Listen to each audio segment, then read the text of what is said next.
Muntik mamatay moments. Ito yung mga pangyayari na mas nauuna pang ma-extract yung kaluluwa mo sa katawan mo bago mangyari ang aksidente.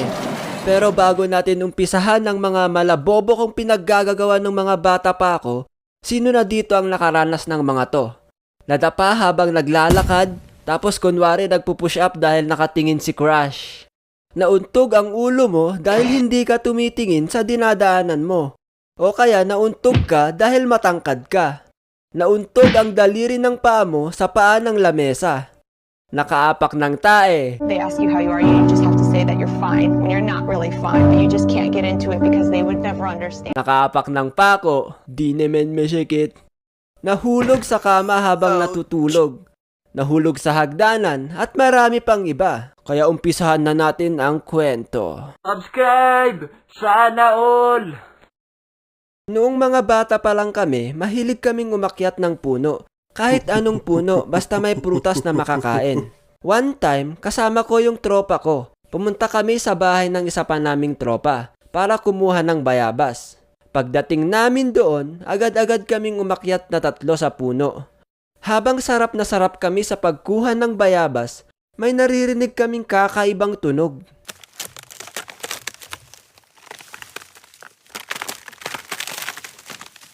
Pagtingin namin sa likuran, dahan-dahan na palang napuputol yung sanga kung saan kami nakaupo. Pre, mamamatay na tayo, mamamatay na tayo. In the name of the Father, and of the Son, and of the Holy Spirit. Okay na. Akala namin, mahuhulog na kami. Buti na lang tumigil yung pagputol ng sanga. At dali-dali kaming umalis, tsaka nagtatawanan. Pero grabe, nakakakaba talaga yon yung mga time na yon. Pangalawang kwento.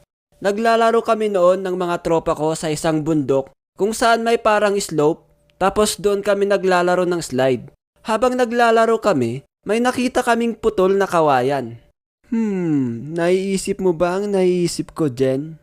Yeah, let's do this.